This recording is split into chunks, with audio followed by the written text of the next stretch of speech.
What if 1 teaspoon a day of spirulina could replace half your multivitamin and give you steadier energy than coffee? Stay with me. I'll explain exactly what spirulina is, the science-backed benefits, the simple ways to use spirulina, and at the end I'll reveal the best spirulina I've found and why I trust it. Disclaimer, this video is for educational purposes only and not medical advice. What is spirulina? Spirulina is a blue-green microalga, technically a cyanobacterium, that's dried into that vivid blue-green powder you've seen in health stores. The common variety you'll find is Athrospira platensis. It grows naturally in alkaline lakes, but the spirulina sold for people is usually farmed in controlled freshwater ponds, so it's clean and safe. What makes it interesting isn't a single miracle compound, it's concentration. A tiny scoop gives you a lot.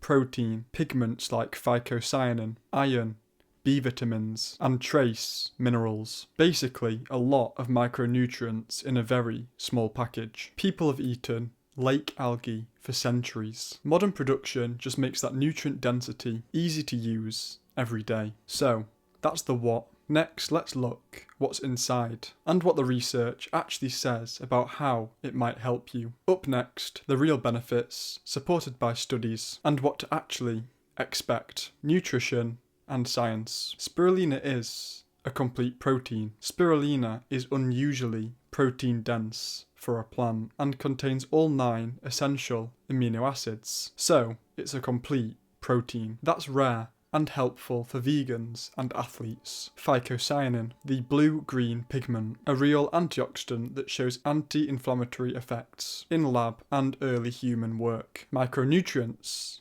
iron, magnesium, zinc, B vitamins, and trace minerals. It's nutrient dense per gram. Small, healthy fats, tiny amounts of GLA and other useful fatty acids. What the science actually shows. Energy and fatigue. Several small trials and many user reports find steadier daytime energy and reduced midday fatigue for some people. Mechanisms probably include iron/B vitamin support and antioxidant protection. If you get coffee crashes, some people find spirulina smooths that out. Exercise and recovery. Athletes report modest benefits, less perceived fatigue, small endurance gains, and reduced markers of muscle damage in some studies. Inflammation and immunity. Phycocyanin and related compounds have immune modulating and anti-inflammatory activity in early studies, which can help recovery and well-being for some. Cholesterol and blood pressure. A number of trials show modest improvements after sustained use. Antioxidant defense. Spirulina lowers oxidative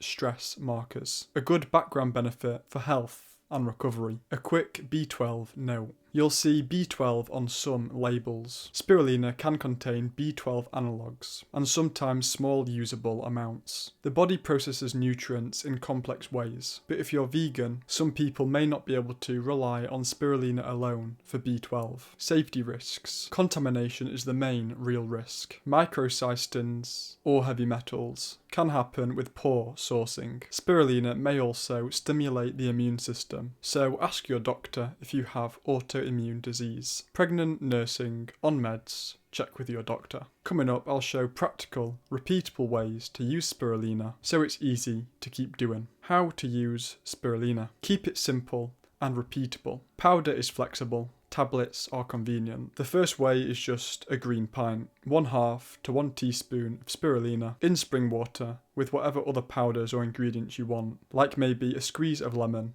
then froth. It's quick and wakes you up. A smoothie is a good choice because it can hide the algae kind of flavour if that's a problem for you. Again, just 1/2 to 1 teaspoon, blended with whatever fruit you want. Fruit and nut butters mask the algae flavour. Energy balls/bars, around a teaspoon per serving, and then just blend your dates, nuts, etc. Then press and chill. It's a great pre-workout. Capsules for travel or taste avoidance. Take spirulina powder in capsules. If you're happy with the ingredients. Cooking, small amounts in raw recipes, or low heat baking are fine. Avoid boiling at high temperatures for long periods. So an example would be stirring it into pasta at the end of cooking. Now just a few tips. Start small with maybe a half of a teaspoon for a week and see how you feel. Take with food to avoid nausea.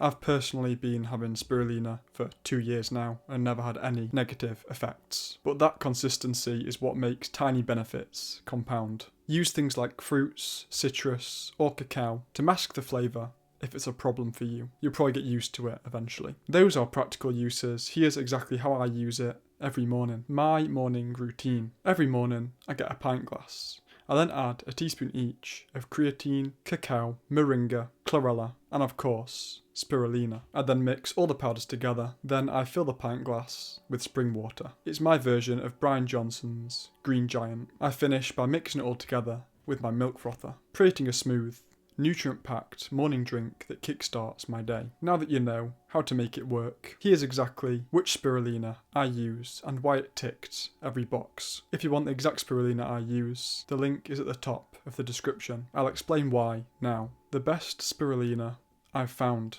When I was looking for the best spirulina, I looked for 4 things: clear sourcing, third-party testing, a downloadable COA for heavy metals and microcystins, gentle processing like low heat, spray drying to preserve nutrients, and organic certification to remove unknown variables from farming and processing. The one I use is Sevenhills Wholefoods Organic Spirulina Powder, 200 gram. It's Athrospira platensis, grown in freshwater cultivation ponds in a pristine area, harvested with mesh screens and spray dried to keep nutrients intact. It's Soil Association Organic Certified UK, registered with UK Vegan Society, GMO free, non-irradiated, and the brand publishes heavy metal and mycotoxin testing.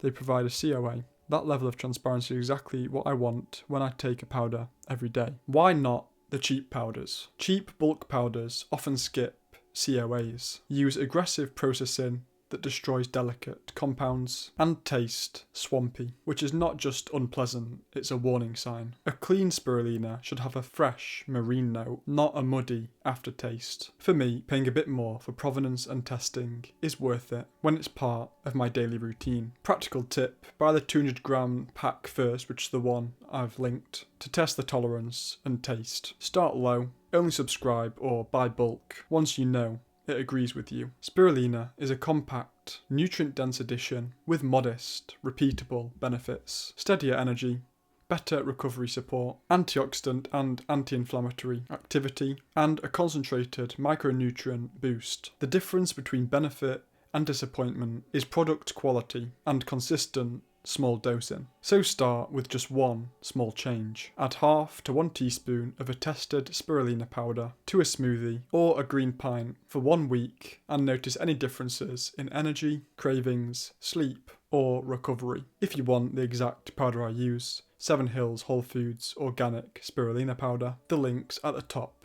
of the description. Update me in the comments with what benefits you find. Final reminder, this is educational content, not medical advice. If you're pregnant, nursing, on medication, or have an autoimmune condition, check with your doctor before starting. If you learned something new, please like and subscribe to keep learning. If you know anyone that's interested in this kind of content, please share this to them as it really helps me out. If you're trying to improve your health, you will like one of the videos in one of the playlists on screen now. Thank you for watching and see you in the next one. And remember, stay positive even when it seems everything is against you.